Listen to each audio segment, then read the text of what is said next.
देखो बेटा, एक चीज यहाँ पर जान लो, ये है प्रतिचुंबकीय, डायमैग्नेटिक। हमें पहचानना है कि डायमैग्नेटिक होते कौन है, ठीक है ना। जो, जैसे मानो कहीं पे चुंबकीय क्षेत्र है और उसके द्वारा प्रतिकर्षित होते हैं, उससे क्या होते हैं, दूर भागते हैं, है ना, प्रतिकर्षित होते हैं। तो इनमें ये कह रहा है कि जो हमारे पास ये आयन है, जैसे दे रखा कॉपर, 2025 का पेपर में आया था कि मान कोबाल्ट 2 पॉजिटिव चार्ज, कोबाल्ट पर क्या है, 2 पॉजिटिव चार्ज है। तो ये बताओ बेटा, इसमें हम पहले देखेंगे कोबाल्ट का परमाणु क्रमांक कितना होता है। कोबाल्ट का परमाणु क्रमांक कितना होता है, किसी को मालूम है? किसी को मालूम हो? ये होता है बेटा 27, 27। फेरस, कोबाल्ट, निकेल, है ना। सबका आपको नंबर याद होने चाहिए। तो ये जो कोबाल्ट होगा, कोबाल्ट का होता है 27, है ना।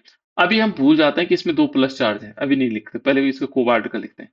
तो इसका इलेक्ट्रॉनिक कॉन्फ़िगरेशन लिखेंगे 1s2, 2s2, 2p6, 3s2, 3p6, 4s2 and 3d7। ये है बेटा इसका इलेक्ट्रॉनिक कॉन्फ़िगरेशन, किसका, कोबाल्ट का। लेकिन हमें चाहिए कोबाल्ट 2 पॉजिटिव, उसका इलेक्ट्रॉनिक कॉन्फ़िगरेशन क्या होगा, उसका इलेक्ट्रॉनिक कॉन्फ़िगरेशन क्या होगा, कोई बताएगा बेटा। कोबाल्ट 2 पॉजिटिव का इलेक्ट्रॉनिक कॉन्फ़िगरेशन क्या होगा। अब इसमें से 2 प्लस का मतलब हो गया 2 इलेक्ट्रॉन इसमें से चले गए, 2 इलेक्ट्रॉन क्या हो गए बेटा इसमें से चले गए। अब इसका इलेक्ट्रॉनिक कॉन्फ़िगरेशन क्या होगा, कोई बता सकता है? बताओ बेटा, बहुत इंपॉर्टेंट है, ये क्वेश्चन पूछे ही जाते हैं, प्रत्येक साल पूछे जाते हैं, अलग अलग उससे पूछे जाते हैं, लेकिन पूछे जाते हैं। क्या होगा इसका इलेक्ट्रॉनिक कॉन्फ़िगरेशन? 1s, हाँ बोलो, very good. 1s2, 1s2, 2s2, हाँ 2p6, हाँ 3s2, हाँ 3p6, हाँ 3d5, 4s2। 3d5 और 4s2, सही है बेटे। यहाँ पर इसीलिए इंपॉर्टेंट है, ठीक है ना, क्योंकि यहाँ पर बच्चे लगभग लगभग गलतियां करते हैं, जबकि उनको सब कुछ याद रहता है, लेकिन गलतियां करते हैं। क्या होगा, 2 इलेक्ट्रॉन कहाँ से निकलेंगे। मैंने कल भी बताया था कि इलेक्ट्रॉन हमेशा जब निकलने का नंबर आता है बेटा, तो बाह्यतम कक्षा से निकलते हैं। और इसमें बाह्यतम कक्षा कौन सी है, इन दोनों में बाह्यतम कक्षा कौन सी है? जो सबसे बाहर होगी। D5। D5 है।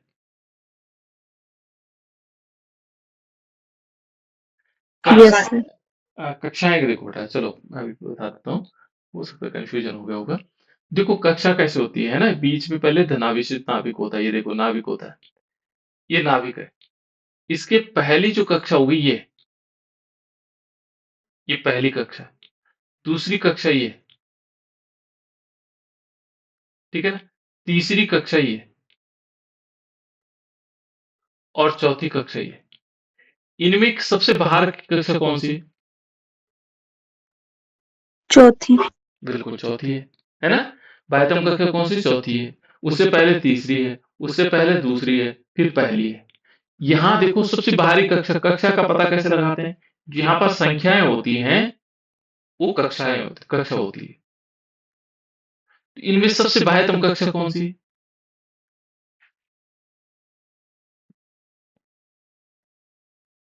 जो ये अंक दिए हुए हैं ना, ये कक्षा है, ये कक्षा की संख्या होती है। इनमें सबसे बाह्यतम कक्षा कौन सी है, ये सारे अंकों में देखो,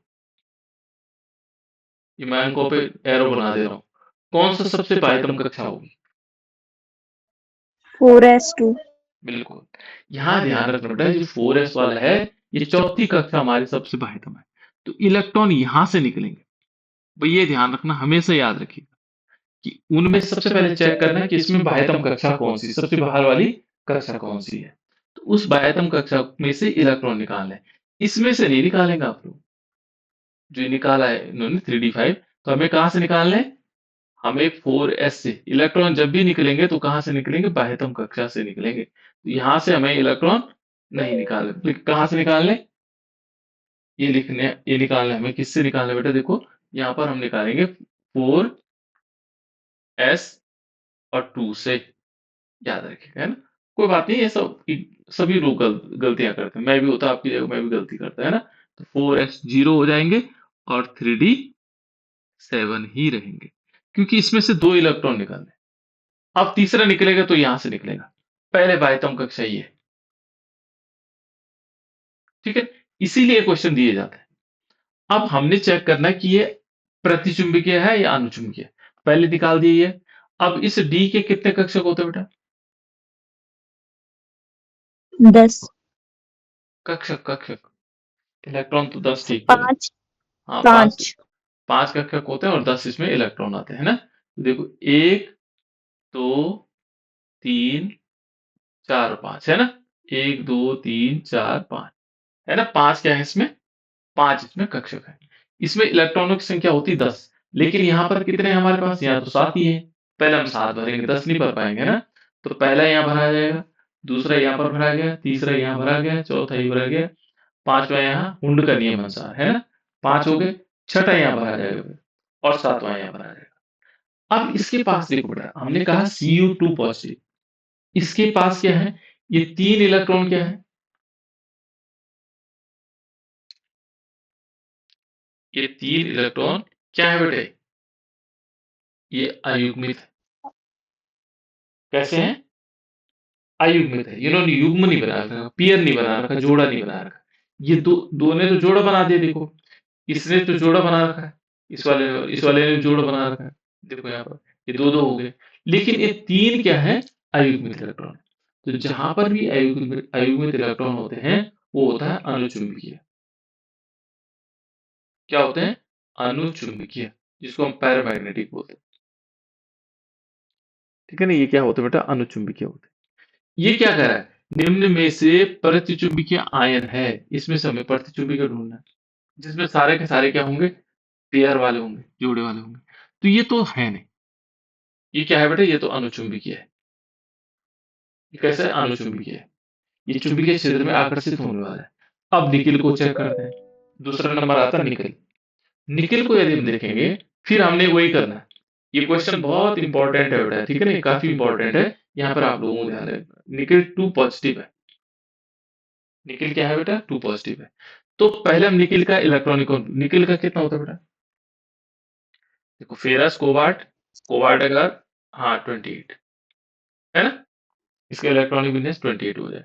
तो पहले हम निकिल का लिखते हैं, पहले इसको हटा देते हैं, है ना? इसको भूल जाते हैं थोड़ी देर के। तो इसमें इलेक्ट्रॉनिक कॉन्फ़िगरेशन लिखेंगे 1s2, 2s2, 2p6, 3s2, 3p6, 4s2 and 3d8।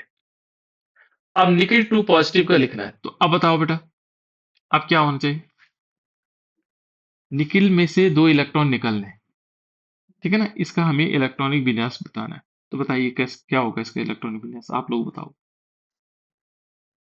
कोई बात नहीं, गलतियां तो होती रहती है, ऐसे कोई दिक्कत नहीं। गलतियां फिर भी होगी, कोई दिक्कत नहीं बेटा। बताओ क्या होना चाहिए इसमें? So 1s2, very good.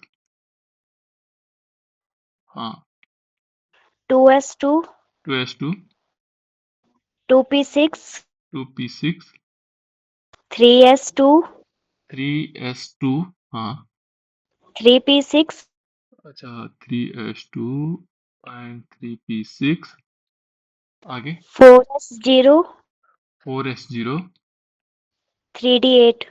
3d8। Good. ठीक है बेटा, यहां पर हमारे पास इस टाइप से इलेक्ट्रॉनिक विन्यास होगा, क्योंकि अब हमने तुरंत पता लग गया ना कि बाह्यतम कक्षा ये है। ये 4 वाला है, 3 वाले से नहीं निकलेंगे तो 4 वाले से निकलेंगे। यहां से बाह्यतम कक्षा से इलेक्ट्रॉन हमेशा बाह्यतम कक्षा से निकलते हैं। ठीक है, ये क्लियर हो गया बेटा? इलेक्ट्रॉन कहां से निकलते हैं? बाह्यतम कक्षा से निकलते हैं। अब हमने क्या करना है? ये इलेक्ट्रॉनिक विन्यास हमने देख लिया। अब फिर क्या करना है? यहां पर जो डी वाला लास्ट वाला, बाकी तो पूरे भरे होंगे, डी वाले में चेक करना है। तो इसमें है हमारे पास 5 कक्षक। डी के कितने कक्षक होते हैं? 5। है ना। अब इसमें भरने 8 इलेक्ट्रॉन, तो पहले में एक, दूसरे में दूसरा, तीसरा, चौथा, पांचवा, छठा यहाँ पियरिंग हो रहा है, सातवां पियरिंग हो रहा है, आठवां भी पियरिंग हो रहा है, 8 ही तो भरने। तो इसके पास दो अनपेयर्ड इलेक्ट्रॉन है, दो क्या है, अनपेयर इलेक्ट्रॉन। ये भी क्या होगा, ये भी अनुचुंबकीय होगा। तो इन दोनों, ये दोनों तो आंसर में नहीं है, ये पहला वाला और दूसरा वाला, ये तो आंसर हो नहीं सकते, ठीक है ना। ये दूसरा वाला भी आंसर नहीं है। अब इस तीसरे वाले को देखेंगे, जिंक को, है ना। जिंक को, ये भी आंसर है कि ये सभी है, तो सभी तो हो नहीं सकते, ये दो तीन आंसर तो है नहीं। अब केवल हमारे पास जिंक बचता है, और ये होगा भी, क्योंकि ये दोनों तो है नहीं, और ये सभी वाला भी ऑप्शन नहीं होगा नहीं, तो इसका मतलब जिंक वाला होना चाहिए, है ना। तो पहले जिंक का परमाणु क्रमांक कितना होता है बेटा, 30। 30, वेरी गुड। अब इसका इलेक्ट्रॉनिक कॉन्फ़िगरेशन बताओ क्या हो सकता है, इसका इलेक्ट्रॉनिक कॉन्फ़िगरेशन तो आ जाएगा, बोलो 30 का, बोलो बेटा प्रॉपर्टी। 1s2, हाँ, 1s2, 2s2, 2s2, 2p6, हम्म, 3s2, 3s2, 3 हाँ बोलो,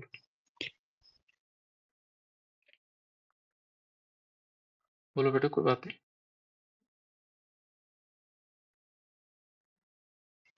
3s2, हाँ, 3s2, 3p6, हाँ 3p6, 4s2, 4s2, 3d10। 3d10, है ना। ये बिल्कुल एक्यूरेट। अब हमने जिंक 2 पॉजिटिव देखना है, Zn पे 2 पॉजिटिव चार्ज लगाना है। फिर इसका इलेक्ट्रॉनिक कॉन्फ़िगरेशन क्या होगा बेटा, अब बाकी बच्चों को समझ में आ रहा है ना कैसे कैसे हो रहा है। इसका इलेक्ट्रॉनिक कॉन्फ़िगरेशन क्या होना चाहिए,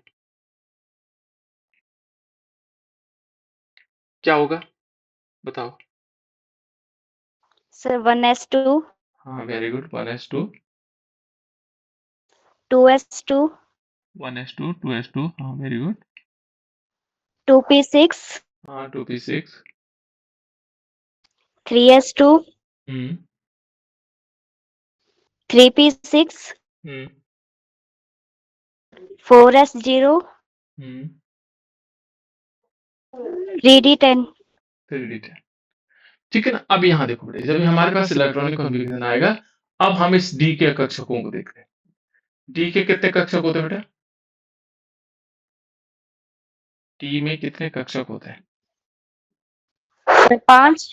हाँ बिल्कुल 5 होते हैं बेटा, है ना। और अब उसमें कितने इलेक्ट्रॉन है भरे हुए हैं, ऊपर देखोगे तो यहाँ पर देखो इसमें 10 भरे हुए हैं, है ना। तो देखो यहाँ पर 1, 2, 3, 4, 5 हो गए, छठा यहाँ होगा, सातवां, आठवां, नौवां और 10वां। इसमें देखो, अब इसमें सारे पूरे भरे हुए हैं, कंप्लीट हो रखा है ना। तो जब इसमें पेयरिंग हो रखी है, सब में पेयर हो रखा है, इसलिए इसको क्या कहा जाता है, इसको कहते हैं हम, क्या होगा बेटे, ये होगा प्रतिचुंबकीय, डायमैग्नेटिक, ये है डायमैग्नेटिक, प्रतिचुंबकीय। वैसे हमने ऊपर देख लिया था, 3 आंसर हमारे आगे थे, यदि तीनों आंसर को हमने चेक कर लिया तो ये सही वाला आंसर हो जाता। तो ये 1 नंबर पे क्वेश्चन आ रखा है, ये हम एक बार देखेंगे तो तुरंत आ जाएगा, ज्यादा दिक्कत नहीं आती इसमें, है ना। शुरुआत में तो आप लोगों को इसलिए दिक्कत आ रही है कि आपको ऐसा लग रहा है कि इतना लंबा क्वेश्चन कैसे हो गया, है ना। बाद में देखो तो बहुत आसान लगेगा जब प्रैक्टिस होगी आप लोगों की, है ना? तो इस प्रकार से ये हमारा आंसर, राइट आंसर था इसका, कौन सा वाला, ये वाला, ये हमारे पास है ना। इस टाइप के क्वेश्चन आते हैं। यहाँ पर इसके बाद देखो बेटा, ये तो हो गया हमारे पास पुरानी कुछ कहानियां एटॉमिक साइज से संबंधित, है ना। और ये क्वेश्चन जरूर आता है बेटा, ध्यान रखिएगा, है ना। कल हमने डेंसिटी की बात की थी, तो डेंसिटी में, घनत्व में देखा होगा कि स्कैंडियम से लेकर के और कहाँ तक, कॉपर तक, ये क्या होती है, ये यहाँ तक जो घनत्व क्या होता है वो बढ़ता है, क्योंकि आकार छोटा होता है, तो आयतन छोटा होगा, यहाँ पर बढ़ता है। लेकिन यहाँ पर क्या होगा, ये घटेगा, ये अपवाद है। कॉपर से जिंक में जब जाएगा, जिंक का आकार छोटा होगा, आकार छोटे होने से उसका घनत्व क्या हो जाता है, कम हो जाता है, ठीक है। इसका घनत्व कम होता है, यहाँ पर थोड़ी सी लास्ट वाली लाइन में बस, ठीक है ना, लास्ट वाली लाइन में एक कंडीशन आती है, ठीक है। अब दूसरा देखते हैं बेटा, यहाँ पर हमने कहा था कि डेंसिटी के कारण, घनत्व के कारण, है ना, जो जिंक है, एक तो हमारे पास जिंक है और कैडमियम है। एक तो जिंक और दूसरा कैडमियम। जिंक एंड कैडमियम, ये दोनों कैसे होते हैं? सॉफ्ट मेटल होते हैं, ठीक है ना, मुलायम धातु होती है। सॉफ्ट मेटल, मुलायम धातु, है ना। लेकिन जो Hg होता है बेटा, ये धातु तो होता है, लेकिन ये कैसे होती है? इसी के कारण, कम घनत्व के कारण, ये क्या हो जाता है? लिक्विड स्टेट में रहता है। ये रूम टेम्परेचर पे क्या होता है? द्रव अवस्था में रहता है। ये लिक्विड स्टेट में रहता है ना। यहाँ पर हम इसको इससे समझ सकते हैं, ये लिक्विड स्टेट में रहता है। तो ये हो गया हमारे पास कुछ इसकी जानकारी है जो डेंसिटी से संबंधित है। अब डेंसिटी से संबंधित हमने कुछ चीजें आप लोगों को बताई थी। इसमें क्या था बेटा कि यदि हम डेंसिटी को चेक करें तो हमने कहा था कि डी ब्लॉक के जितने तत्व हैं, डी ब्लॉक के जो तत्व हैं, इनकी जो डेंसिटी होती है एस ब्लॉक से अधिक होती है। तो जो डी ब्लॉक के तत्व होंगे उनकी डेंसिटी क्या होगी? एस ब्लॉक से अधिक होगी, है ना। दूसरा क्या माना जाता है कि जब यदि हम समूह में नीचे जाते हैं तो उससे घनत्व क्या हो जाता है? कम होता है। तीसरा, एक बहुत महत्वपूर्ण बताया था कि जो ऑस्मियम है, एक तो ऑस्मियम हो गया और दूसरा इंडियम हो गया, ठीक है ना, इंडियम हो गया। ये आवर्त सारणी में सबसे अधिक घनत्व वाली दो धातुएं हैं। इस पूरे आवर्त सारणी में जितने तत्व हैं उनमें सबसे ज्यादा घनत्व किसका है? ऑस्मियम और इंडियम का, ठीक है ना। तो ये सबसे अधिक धातु वाली हमारे पास क्या होगी? धातु। अब चलते हैं बेटा, नेक्स्ट है फिजिकल प्रॉपर्टीज, भौतिक गुण। भौतिक गुण क्या होते हैं? आप लोगों ने देखा होगा, धातुओं के क्या गुण होते हैं बेटा? धातुओं के यदि हम फिजिकल प्रॉपर्टीज देखते हैं, भौतिक गुण देखते हैं, तो क्या फिजिकल प्रॉपर्टीज होते हैं इसकी? भौतिक गुण, है ना, फिजिकल प्रॉपर्टीज। तो फिजिकल प्रॉपर्टीज क्या होती है इसके? भौतिक गुण, physical properties of D block element. जो हमारे पास डी ब्लॉक एलिमेंट है उनके भौतिक, जो हमारे पास क्या बोलते हैं, भौतिक गुण क्या हैं? भौतिक गुण, यहाँ पर हम देखेंगे भौतिक गुण, इनके भौतिक गुण क्या है। तो पहले क्या होता है? ये होते हैं बेटा, पहले हमने पढ़ा था जब हम 10th क्लास में थे। ये कैसे होते हैं बेटा? आघात वर्धनीय होते हैं, आघात वर्धनीय, वर्धनीय। इसका मतलब समझते हैं आप लोग? अंग्रेजी में इसको बोलते हैं मेलेबल। क्या बोलते हैं? मेलेबल, मेलेबल, ठीक है ना, मेलेबल, आघात वर्धनीय। क्या मतलब हुआ बेटा इसका? ये धातुओं के गुण होते हैं, है ना। तो जो डी ब्लॉक एलिमेंट है उनमें आघात वर्धनीय गुण पाया जाता है, मेलेबल गुण पाया जाता है। क्या होता होगा मेलेबल? किसी को मालूम है? आघात वर्धनीय आप लोगों ने 10th क्लास में पढ़ा है, क्या होता है आघात वर्धनीय? सर, जब हम धातुओं को हथौड़े से बैठकर एक चादर के रूप में परिवर्तित कर सकते हैं। बिल्कुल, वेरी गुड, बहुत सुंदर, है ना। ये क्या होता है बेटा, जब हम क्या करते हैं, धातुओं को पीटते हैं, है ना, एक पतली शीट बनाई जा सकती है, पतली शीट बनती है इससे, है ना, बहुत पतली शीट बनाई जा सकती है। जैसे आप लोगों ने देखा होगा सबसे ज्यादा मेलेबल कौन होता है? धातुओं में भी अलग अलग है ना, कोई ज्यादा मेलेबल है, कोई कम मेलेबल है। सबसे जो अधिक मेलेबल होता है, यानी कि जो आघात वर्धनीय होता है, कौन सा होता है? सोना। सोने का देखो कितना पतली पतली वो चीजें बनाई जाती है, बहुत पतली चीजें बनाई जाती है। तो यहाँ पर हमें ये ध्यान रखना है कि जब हम क्या कर सकते हैं, इसको पीट करके या हथौड़े से मार करके पतली चादर बनाई जा सकती है, पतली शीट बनाई जा सकती है। जैसे आप लोगों ने देखा होगा, पहले एक प्रचार भी आता, सोना चांदी च्यवनप्राश, है ना, सोना चांदी। तो कौन से उसमें सोने के टुकड़े डाले जाते थे? सोने के टुकड़े थोड़ी डाले जाते थे। इसका मतलब उसमें पतला जो सोना, सोने की जो क्या बनाई जाती थी, जैसे आप मिठाई में देखो, जैसे बर्फी लेने आप जाते हो, है ना, कोई महंगी बर्फी है तो उसमें चांदी के, अब बाकी चीजों में तो एल्युमिनियम होता है, यदि सस्ती बर्फी है तो उसमें एल्युमिनियम डाला रखा जाता है, लेकिन जो बहुत महंगी होती हैं उनमें चांदी का वर्क रहता है। एक पतली चादर टाइप की चांदी की रहती है, हल्की सी, है ना? तो वो जो पतली परत बनाई जाती है, वो मैलेबल है बेटा, वही है अगाध वर्णिल। तो यहाँ पर भी जो सोने को मिलाया जाता है, जैसे च्यवनप्राश में मिलाया जाता है, उनकी बहुत पतली परत होती है। सोने की मिठाइयों पे परत होती है, चांदी की होती है, लेकिन वो बहुत महंगी मिठाइयाँ होती है ना? तो एकदम सिंपल, और जनरली क्या करते हैं लोग, उसको एल्युमिनियम वगैरह वगैरह की पतली चादर बना के लगा देते हैं, तो लेकिन वो नुकसानदायक होती है। तो जो सोना और चांदी हो तो हमारे लिए फायदेमंद होता है, वो अच्छे मिनरल माने जाते हैं। तो यहाँ पर ये ध्यान रखना कि सबसे ज्यादा जो मेलेबल है वो सोना है, उसकी बहुत पतली चादर बनाई जा सकती है या पतली शीट बनाई जा सकती है। तो ये गुण होते हैं सारे जितने मेटल है, ये जितने हमारे पास डी ब्लॉक एलिमेंट है, डी ब्लॉक एलिमेंट के सारे के सारे मेटल है, तो ये इनकी पतली चादर बनाई जा सकती है इनको पीट करके, है ना? या इनको चोट पहुंचा करके पतली चादर। दूसरा क्या गुण होता है बेटा? तन्यता को। बिल्कुल, बहुत बढ़िया, अच्छी याद आ गया आप लोगों को, है ना? तन्यता। तन्यता तन्यता को मतलब होता है बेटा, इसको अंग्रेजी में बोलते हैं डक्टाइल, है ना? क्या बोलते हैं? डक्टाइल। ये क्या होता है? ये कौन सा गुण होता है तन्यता?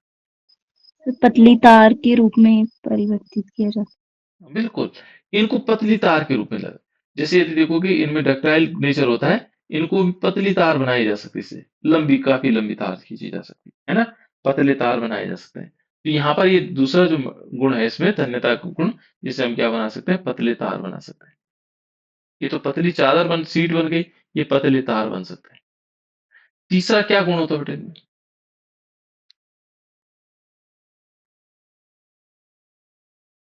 है। धात्विक चमक होती है। बिल्कुल, बहुत बड़ी। देखो ये चमकदार होते हैं, कैसे होते हैं?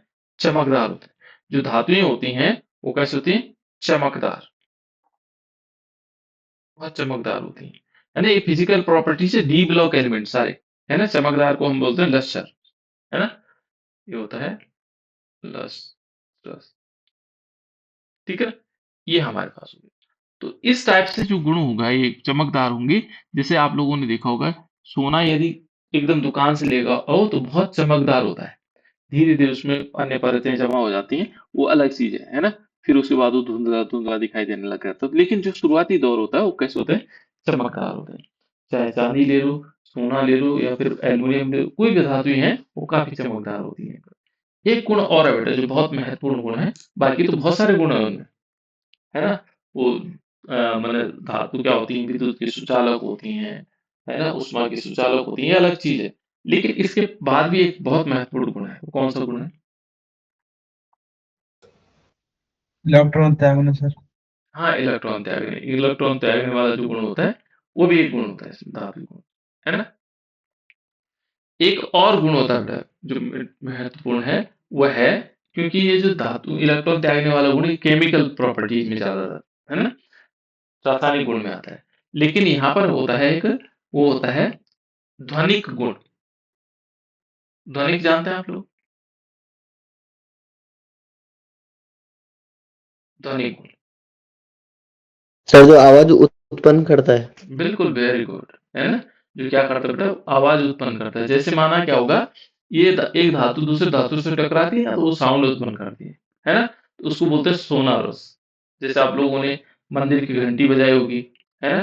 तो उसमें क्या होता है? वो भी सोनोरस, क्योंकि वो धातु की बनी होती है, तो सोनोरस का गुण पाया जाता है इनमें, सोनोरस। तो ये क्या है? ये मेन प्रॉपर्टीज होगी किसकी? जो डी ब्लॉक एलिमेंट की, यानी कि धातुओं के गुण जो हैं, ये सारे के सारे उनमें होते हैं। और इतने गुणों के बाद हम मान के चलते बेटा कि ये जो है धातुई गुण इनमें है, किसमें है? ये है हमारे पास डी ब्लॉक एलिमेंट, ठीक है ना?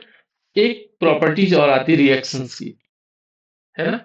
और उन रिएक्शंस में देखेंगे, ये है, देखो बेटा इसमें एक प्रॉपर्टीज हम लिख लेते हैं, रिएक्शन अभिक्रिया जिसको बोलते हैं रिएक्शन ऑफ कॉपर, मेटल,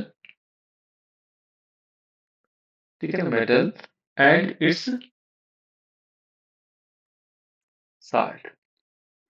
जो कॉपर मेटल है, या तो उसकी अभिक्रिया, या कॉपर के जो साल्ट है, लवण है, उसकी क्रिया, हमने रिएक्शन करवानी। तो कॉपर की देखो, हम कॉपर की रिएक्शन देखते हैं, बहुत इंपॉर्टेंट रिएक्शन है, इसको ध्यान रखना है ना। और ये काफी इंपॉर्टेंट है। देखो कॉपर है बेटा हमारे पास, और कॉपर का जब हम ऑक्सीजन के साथ अभिक्रिया करवाते हैं O2 के साथ, तो हमारे पास बनता है कॉपर ऑक्साइड। क्या बनेगा? Copper oxide. और इस कॉपर ऑक्साइड जब बनेगा तो ये ब्लैक कलर का होता है, काले रंग का होता है, काले रंग का, ये काला है। कौन? कॉपर ऑक्साइड का जो कलर है वो कैसे है? काले रंग का। ठीक है, इस कॉपर ऑक्साइड। फिर कॉपर ऑक्साइड को जब हम क्या करते हैं, यहाँ पर कॉपर ऑक्साइड लेंगे और इसकी जल के साथ अभिक्रिया करवाते हैं, जल के साथ अभिक्रिया करवाते हैं। तो जल के साथ जैसे ही अभिक्रिया करता है, ये क्या बना देता है? CuOH का होल ट्वाइस। क्या बोलते हैं बेटा इसको? क्या बोलते हैं, किसी को मालूम? ये ब्लू कलर हो जाता है। ब्लू कलर आप लोग दिखा होगा, नीला रंग। क्या बोलते हैं, इसका नाम क्या है?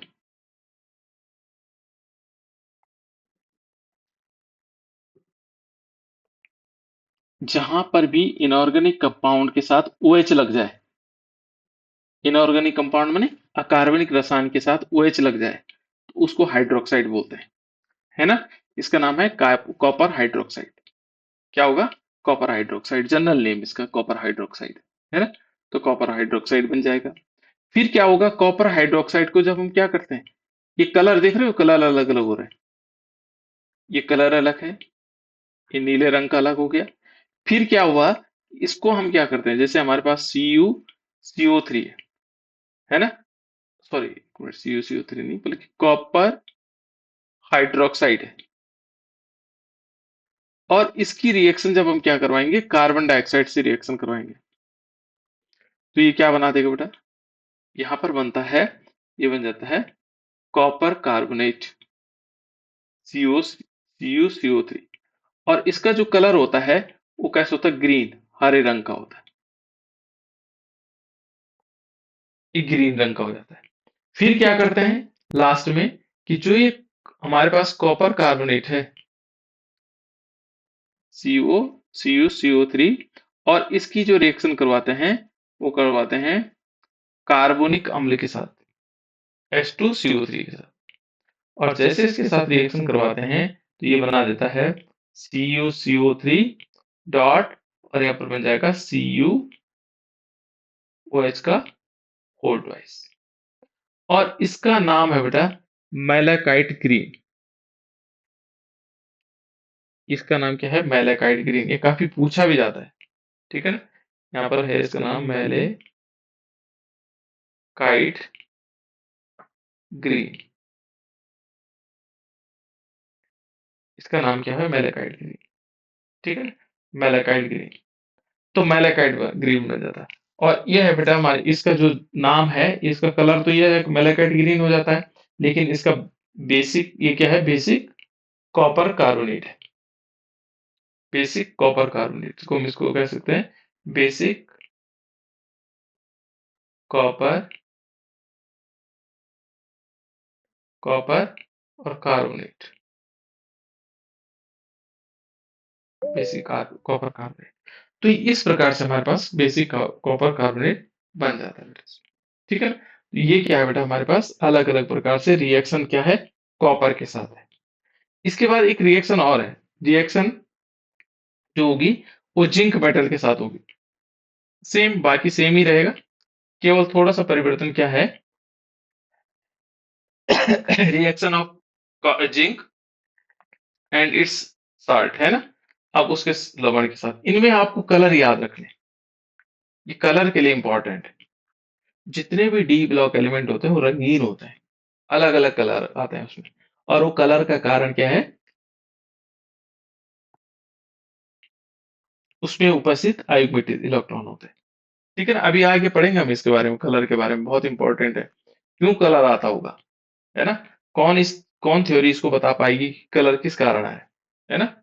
अब दूसरा देखो बेटा, जिंक के साथ हमें रिएक्शन करवानी, जिंक के साथ अभिक्रिया करवानी, जिंक के साथ और उसके लवणों के साथ अभिक्रिया, ठीक है। तो सेम वे इसी प्रकार से जैसे देखो यहाँ पर है ना, हमने लिया जिंक, जिंक लिया, और जिंक के सबसे पहले हम करते हैं ऑक्सीजन के साथ रिएक्शन, O2 के साथ, तो ये क्या बना देगा बेटा, ये बना देगा जिंक ऑक्साइड। कॉपर ऑक्साइड कैसे कलर का था, ब्लैक। ब्लैक। और ये वाला जो है बेटा, ये कैसे हो जाता है, ये सफेद रंग का हो जाता है, व्हाइट कलर, ये सफेद रंग का होता है, ठीक है ना। जिंक ऑक्साइड हमारे पास सफेद रंग का होता है। फिर हम क्या करते हैं, जो जिंक ऑक्साइड सफेद रंग का है, इसकी रिएक्शन करवाते, इसको क्या करते हैं, गर्म करते हैं। यदि हमने इसको गर्म किया, तो गर्म करने से ये क्या होता है, पीले रंग में परिवर्तित हो जाता है, पीला रंग बना देता है, ये पीला रंग आ जाता है इसमें। लेकिन जैसे ठंडा करेंगे फिर वापस सफेद रंग बदल जाएगा। हमने इसको गर्म किया तो पीले रंग में बदल गया, जैसे क्या हुआ फिर ठंडा किया फिर वापस क्या हो जाएगा, सफेद रंग बना देगा। इसके बाद हम इसकी रिएक्शन करवाते हैं, ये कलर चेंज भी है इसमें, है ना। यहाँ पर लेंगे जिंक ऑक्साइड, और इसके साथ जो हम रिएक्शन करवाएंगे H2O की, और ये बना देता है हमारे पास जिंक हाइड्रोक्साइड, ZnOH।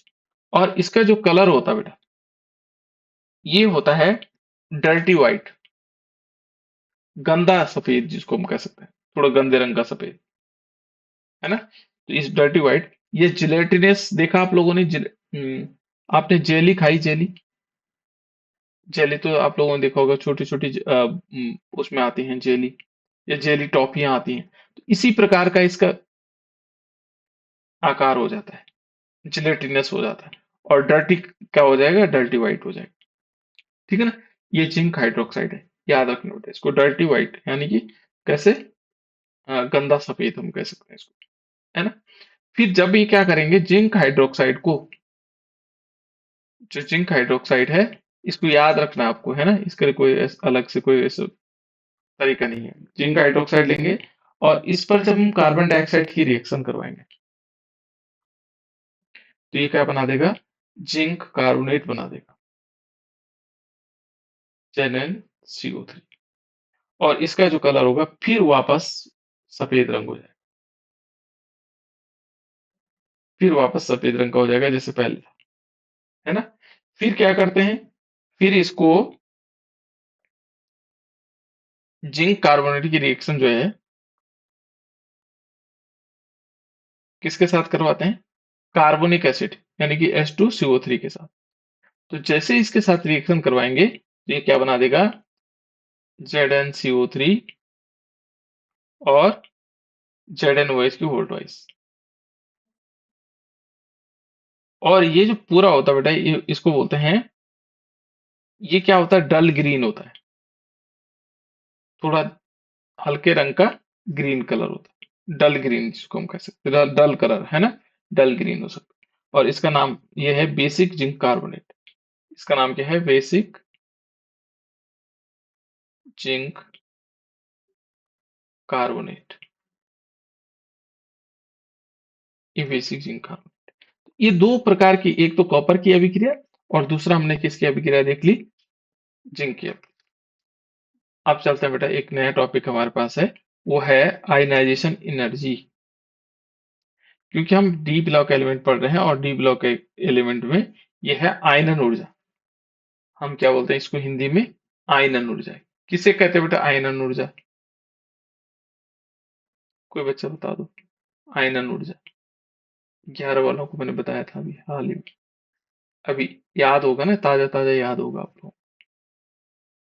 तो बताओ बेटा, आयनन ऊर्जा, आयनाइजेशन एनर्जी, या और बच्चों को भी याद है तो बता सकते हैं, आयनाइजेशन एनर्जी क्या होता होगा बेटा, कॉन्सेप्ट क्या है, बाकी इसमें तो क्या होना है वो अलग चीज है, इसका नियम क्या है पहले हम जान लेते हैं। हाँ इलेक्ट्रॉन को बताओ, बाहर निकलेंगे, ऊर्जा क्या। बिल्कुल। हाँ, क्या करते हैं बेटा इसमें, आयनाइजेशन जो एनर्जी होती है हमारे पास, वो क्या होता है कि इसमें से जैसे इलेक्ट्रॉन है, एक इलेक्ट्रॉन इसमें से क्या करना है, निकालना है। लेकिन जो कोई हमारे पास परमाणु है ना, कोई परमाणु है या गैस है, और वो कैसी अवस्था में है, गैसीय अवस्था में। मान लीजिए एक हमारे पास ए है और ये गैसीय अवस्था में। किसी परमाणु की गैसीय अवस्था से एक इलेक्ट्रॉन निकालने के लिए, एक इलेक्ट्रॉन निकालने के लिए जो ऊर्जा की आवश्यकता होती, जो ऊर्जा होगी, है ना, उसे क्या कहेंगे, आयनाइजेशन एनर्जी कहा जाएगा।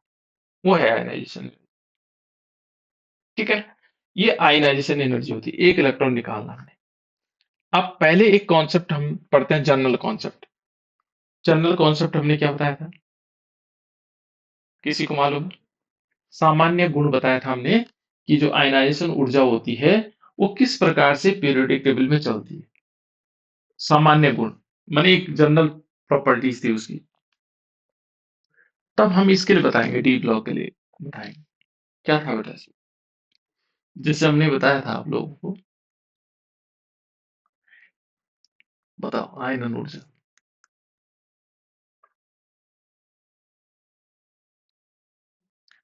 मैंने आप लोगों को बताया था किससे, lithium, beryllium, boron, carbon, nitrogen, oxygen, fluorine और नियोन में बताया था। इसमें आयनन ऊर्जा बताया था, इधर की तरफ क्या होता है और डाउन की तरफ क्या होता है। लिथियम, उसके बाद sodium, potassium, rubidium, caesium and francium. ये हमारे पास एक आकार बना हुआ है ना। तो इधर की तरफ क्या प्रभाव पड़ता है उसका, और इधर की तरफ क्या होता है, आयनाइजेशन एनर्जी घटती है बढ़ती है, इस टाइप का कुछ बताया था।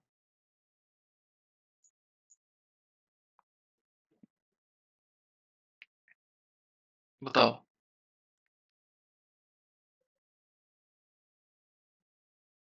जो जनरल नियम बताया था।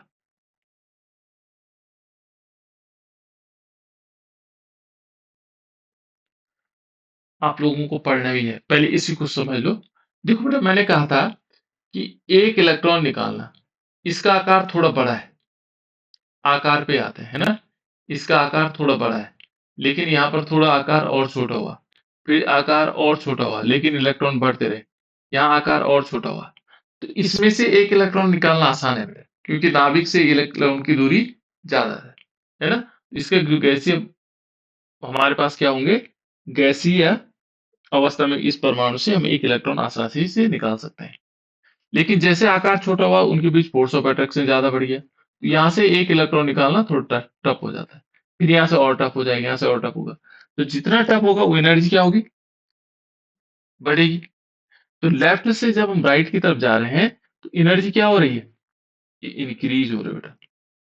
आयनाइजेशन जो एनर्जी है वो इंक्रीज हो रही, बढ़ रही है। अब यहां देखोगे तो आकार बड़ा हो रहा है, तो उससे आसानी से एक इलेक्ट्रॉन निकाला जाएगा। यहाँ आयनाइजेशन जो एनर्जी होगी वो क्या होगी, डिक्रीज हो जाएगी। इधर की तरफ क्या होगा, डिक्रीज हो जाएगी, यहां पर कम होगी और इधर की तरफ बढ़ जाएगी। तो अब हमने इसमें देखना है, किसमें, इस डी ब्लॉक एलिमेंट में। ये तो जनरल था, इसमें मैंने बीच में कुछ अपवाद भी बताए थे, वो अभी छोड़ देते हैं, क्योंकि अभी हम उसके बारे में बात नहीं करेंगे। देखो बेटा क्या था, अब देखो स्कैंडियम से जब हम जाएंगे जिंक की तरफ तो क्या प्रभाव पड़ेगा इसमें।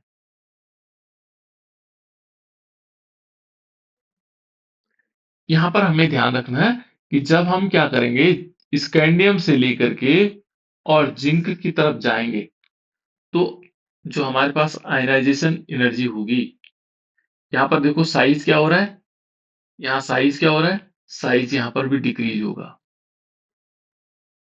जो साइज है, आकार है, वो क्या हो रहा है, डिक्रीज हो रहा है, घट रहा है। लेकिन जो आयनाइजेशन एनर्जी है वो क्या हो रही है, वो बढ़ रही है। क्योंकि जब साइज छोटा होगा तो उससे एक इलेक्ट्रॉन निकालना मुश्किल का काम हो जाएगा। तो जब मुश्किल होगा तो इसका मतलब क्या होगा, आयनाइजेशन जो एनर्जी है वो क्या होगी, वो बढ़ेगी, वो बढ़ जाएगी। ठीक है, तो हमें लेफ्ट से राइट जाते समय increase from left to right due to the increase in atomic number, है ना। एटॉमिक नंबर बढ़ेगा तो उसमें क्या होगा, आयनाइजेशन एनर्जी भी इंक्रीज होगी, ठीक है। लेकिन कहता है बेटा देखो, यहाँ पर जो जिंक है, दूसरा हमारे पास इसके नीचे ठीक कौन सा होता है, कैडमियम होता है ना। फिर तीसरा कौन सा होता है, Hg होता है। इनकी जो आयनाइजेशन क्या होगी, एनर्जी होगी, वो क्योंकि फुली फिल्ड है तो इसलिए इनकी आयनाइजेशन एनर्जी सबसे अधिक होगी, इनकी सबसे ज्यादा आयनाइजेशन एनर्जी होगी, ठीक है। अब यदि हम क्या करते हैं बेटा, एक इलेक्ट्रॉन निकालते हैं तो उसको बोलते हैं आयनाइजेशन एनर्जी फर्स्ट, सॉरी मैंने गलती, आई ई फर्स्ट, आयनाइजेशन एनर्जी फर्स्ट। तो देखो जैसे हम स्कैंडियम है, स्कैंडियम का इलेक्ट्रॉनिक कॉन्फ़िगरेशन हमारे पास है 1s2 2s2 2p6 3s2 3p6 और 4s2 एंड 3d1। यदि इसमें से एक इलेक्ट्रॉन निकालना पहले कैसी अवस्था में से, तो इसमें से आसानी से निकल जाएगा, इसके पास ऐसी कोई कंडीशन है नहीं, दो इलेक्ट्रॉन आसानी से निकल सकता है। जब हम ये होगी, यदि हम पहला इलेक्ट्रॉन निकाल रहे होंगे तो उसको बोलेंगे बेटा IE1, ये पहला इलेक्ट्रॉन निकाल रहे होंगे, ये S से निकल जाएगा। फिर क्या होगा, IE2, यानी कि दूसरी बार जब हम आयनाइजेशन निकाल रहे होंगे दूसरा इलेक्ट्रॉन, तो ये भी इसी में निकलेगा। अब 4s1 था, अब 4s0 हो जाएगा। तो उसमें कितने एनर्जी लग रही है ना, वो क्या कहलाएगी, आयनाइजेशन फर्स्ट और आयनाइजेशन सेकंड के नाम से। आयनाइजेशन थर्ड में क्या होगा, मान लीजिए हम तीसरा इलेक्ट्रॉन निकालना चाह रहे हैं, ये थर्ड हो जाएगा। तो इसमें से दोनों निकल गए, अब कहां से निकलेगा, 3d से निकलेगा, तो 3d जीरो हो जाएगा। या 4s पहले से जीरो था और 3d जीरो। इस प्रकार से होता है बेटा ionization first, ionization second, ionization third. तो ये अलग अलग इलेक्ट्रॉनों के लिए निकल जाते हैं। अब यहां पर देखो हम क्या करते हैं, दो दो चीजें हमारे पास इंपॉर्टेंट यहाँ पर, एक है क्रोमियम और दूसरा है मैग्नीज। यहाँ पर भी है दूसरा कॉपर और जिंक, ये तो इंपॉर्टेंट है, दो जोड़े इंपॉर्टेंट है। तो पहले क्या करते हैं, आयनाइजेशन इंथैल्पी फर्स्ट, IE1, ठीक है ना, इसके लिए भी निकालते हैं और कॉपर के लिए भी निकालते हैं। किसकी ज्यादा होगी बेटा, इन दोनों में आयनाइजेशन एनर्जी या आयनाइजेशन एंथैल्पी किसकी ज्यादा होगी, फर्स्ट वाले में, यानी कि आयनाइजेशन एनर्जी फर्स्ट में, जब हम पहला इलेक्ट्रॉन निकाल रहे होंगे। इसका परमाणु क्रमांक कितना होता है बेटा, 24 24। और मैग्नीज का कितना होता है, या मैग्नीज सॉरी 25 25। हाँ, अब देखो इन दोनों में निकालो तो किसकी आयनाइजेशन एनर्जी फर्स्ट निकालनी, यानी कि हम पहला इलेक्ट्रॉन निकाल रहे हैं, किसकी ज्यादा होगी, क्रोमियम क्रोमियम की। देखते हैं, ठीक है ना, 1s2 2s2 2p6 3s2, थोड़ा हैंग हो रहा है, हैंग हो गया बेटा थोड़ा सा, आएगा 3s2, उसके बाद क्या आएगा 3p6 4s2 और 3d 4 5, यहाँ 5 कर देते हैं और इसको 1 कर देते हैं, ठीक है। दूसरा इसका मैग्नीज को देखते हैं, ये 1s2 2s2 2p6 3s2 3p6 4s कितने होंगे 2 और 3d 5, ठीक है ना। तो आयनाइजेशन इंथैल्पी फर्स्ट, इसमें से एक इलेक्ट्रॉन निकालना बेटा और इसमें से भी एक इलेक्ट्रॉन निकालना। तो यहां पर देखा जाए तो यहां सिंपल है, क्योंकि इसका आकार क्या होगा, जो आयनाइजेशन फर्स्ट है, ये जो पहली वाली आयनाइजेशन इंथैल्पी है, ये पहली किसकी होगी, जब हम इधर की तरफ जाते हैं तो आयनाइजेशन इंथैल्पी बढ़ती है, तो हम स्वाभाविक मानेंगे क्योंकि इलेक्ट्रॉन की संख्या ज्यादा यहाँ है, तो इसमें से आयनाइजेशन फर्स्ट किसका एनर्जी किसकी कम होगी, इसकी क्रोमियम की कम होगी, है ना, और इसकी अधिक होगी। क्योंकि इसमें एक इलेक्ट्रॉन का ज्यादा कोई फर्क पड़ नहीं रहा है ना। तो यहां पर देखेंगे तो उसका आकार छोटा है तो इसके अधिक होगी। लेकिन जब आयनाइजेशन इंथैल्पी सेकंड देखेंगे, अब एक एक इलेक्ट्रॉन हमने निकाल दिया। अब यहाँ ऊपर वाले में कॉपर में क्या, क्रोमियम में क्या हुआ, 4s1 हो गया और 3d 4s 0 हो जाएगा, सॉरी 1 नहीं 0 हो जाएगा, है ना। और 3d कितने हो गए, 3d 5 हो गए। अब हम यदि दूसरा इलेक्ट्रॉन निकाल रहे हैं तो इसकी एनर्जी बहुत अधिक होगी आयनाइजेशन तक, क्योंकि इस डी में से एक इलेक्ट्रॉन निकल रहा है। लेकिन यहाँ नीचे वाले में देखेंगे, सेकंड वाले में 4s2 और 3d 5 है। अब एक पहले वाले में तो हमने एक इलेक्ट्रॉन निकाल दिया था, अब एक बचा हुआ था, तो ये आसानी से निकल जाएगा। तो यहां पर जो आयनाइजेशन इंथैल्पी सेकंड है वो क्रोमियम की ज्यादा है या अधिक है, और जो कॉपर की है वो कम है। उल्टा हो गया, देखो जैसे ऊपर से उल्टा हो गया। यहां देखो ऊपर क्या था, कम था, ये अधिक था, लेकिन यहाँ उल्टा हो गया, ये अधिक हो गया और ये कम हो गया। तो ये है बेटा इसमें आयनाइजेशन इंथैल्पी या आयनाइजेशन एनर्जी। इस प्रकार से क्या होगा, इसमें काउंट होती है। ठीक है, थोड़ा इसको और डिटेल से आप लोग पढ़ना।